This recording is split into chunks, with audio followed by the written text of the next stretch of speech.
Episode first के starting में हमें दिखता है कि आज हिनवू नाम के लड़के की शादी हाइन नाम के लड़की से हो रही थी। दोनों इस शादी से बहुत खुश थे।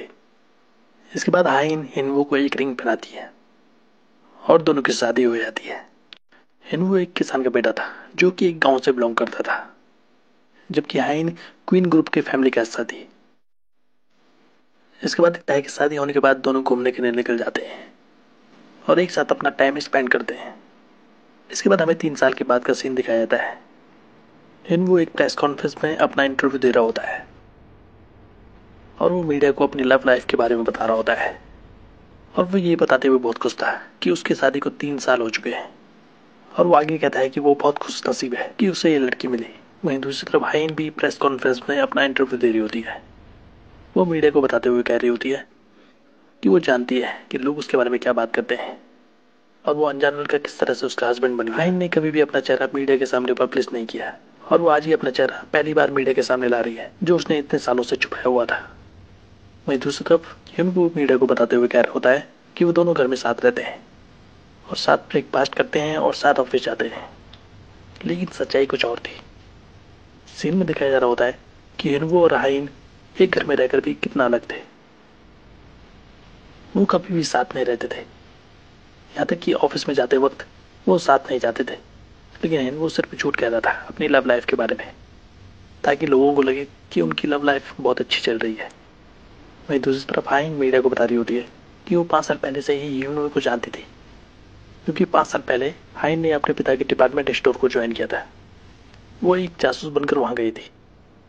उस वक्त हाइन को प्रिंट आउट मशीन भी चलानी नहीं आती थी, यहाँ तक कि वो उसे लात मारकर चलाने की कोशिश करती थी। तब हिनवू ने उसके पास आकर उसकी मदद की थी।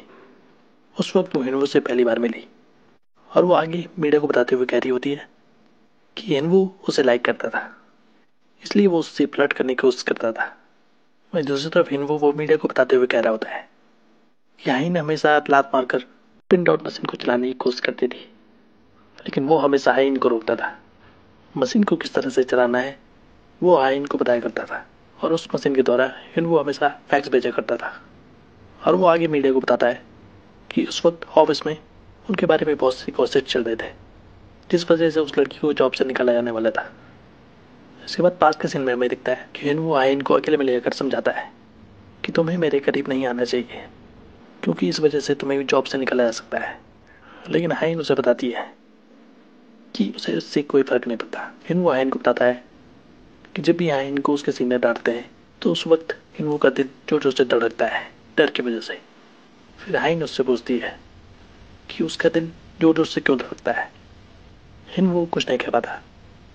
फिर हाइन उसे सोचने का मौका देती है। इसके बाद रात को काम खत्म होने के बाद हाइन ने अपने ड्राइवर को फोन करके जल्दी से कार लाने के लिए कहती है। तभी वहां हिनवू आता है। हिनवू हाइन को एक छाता देता है, क्योंकि बाहर बारिश हो रही थी, इस वजह से हाइन भीग सकती थी। हाइन ये देखकर हैरान हो जाती है, क्योंकि हिनवू उसे अपना छाता देता था।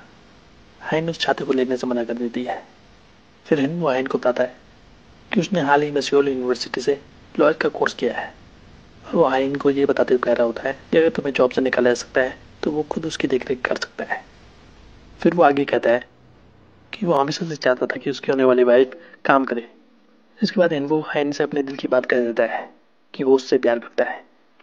हाइन ये सुनकर शॉक हो जाती है और वो कुछ नहीं कह पाती। फिर हिनवू भी उसे समझाता है कि तुम्हें आज कोई आंसर देने की जरूरत नहीं है और तुम अपना टाइम ले सकती हो।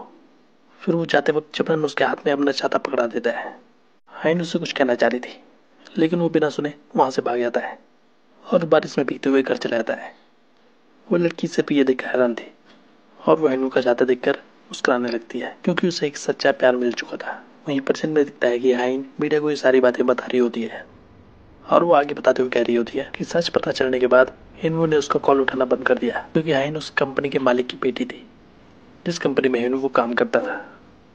फिर पास्ट में जब हिनवू लेटा हुआ होता है तभी उसके मोबाइल पे हाइन का मैसेज आता है। उस मैसेज में हाइन उसे बाहर आने के लिए कहती है। हिनवू वो मैसेज पढ़कर हैरान था। तभी हिनवू को हेलीकॉप्टर की आवाज सुनाई देती है और दिखता है कि वहाँ हेलीकॉप्टर लैंड होता है। वहाँ मौजूद सभी लोग ये देखकर हैरान होते हैं।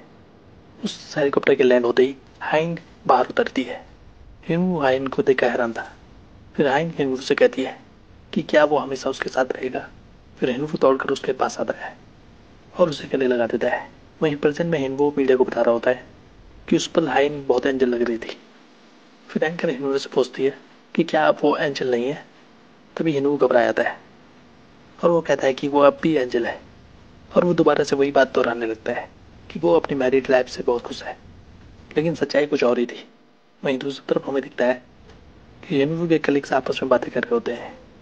उन्हें पता चल चुका था कि हिनवू डिवोर्स लेने वाला है, और वो कलीग्स ये सोचकर परेशान थे कि क्या उन्हें हिनवू का केस लड़ना चाहिए, क्योंकि वो जिस कंपनी में काम करते थे उस कंपनी की मालकिन उनके खिलाफ हो जाती है। इसलिए वो चाहते हैं कि हिनवू खुद अपना केस लड़े। इसके बाद के सीन में हमें दिखता है कि हाइन जब अपने सेक्रेटरी के साथ कंपनी में जा रही होती है तब वो अपने सेक्रेटरी से खुद के बारे में पूछती है कि ट्रिलियन क्लब ने उसे इनवाइट क्यों नहीं किया।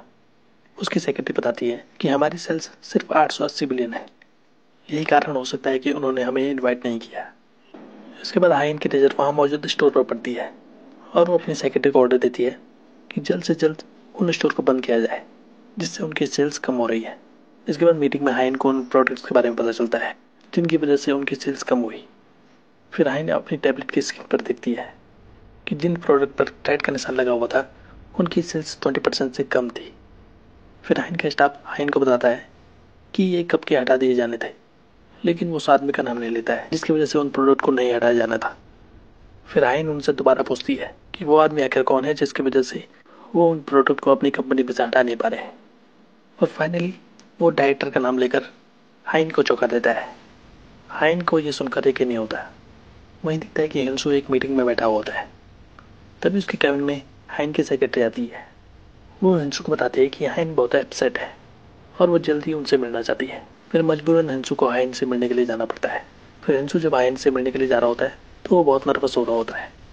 इसके बाद वो हाइन की कैबिन में चला आता है। कैबिन में पहुंचने पर हाइन हिंसू से सवाल पूछती है कि वो उन ब्रांड्स को क्यों नहीं हटा सकते जिनकी वजह से उनकी सेल्स गिर रही है।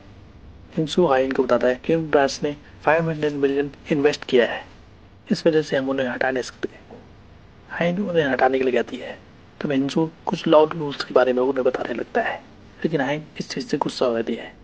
फिर हाइन हिंसू को समझाने लगती है कि हमें उन ब्रांड्स को नहीं रखना है, प्रॉफिट नहीं ला सकते, चाहे उनकी कंडीशन कैसी भी हो। फिर हिंसू हाइन को समझाने लगता है कि अगर ऐसा करते हैं तो लोग शिकायत दर्ज करेंगे, जिससे उनकी कंपनी को नुकसान हो सकता है। फिर हाइन हिंसू को ऑर्डर देती है कि उन ब्रांड्स को जल्द से जल्द हटा देना, और वो हिंसू को समझाती है कि अगर कोई भी कार्रवाई होती है तो हिंसू अपनी टीम के साथ खुद उसको हैंडल करेगा। फिर हाइन वहां से चले आती है। हिंसू को यह सुनकर बहुत अफसोस हो रहा होता है और वो कुछ नहीं कर पाता। इसका अगला पार्ट देखेंगे हम नेक्स्ट वीडियो में। तो आज के लिए बस इतना ही। Thank you.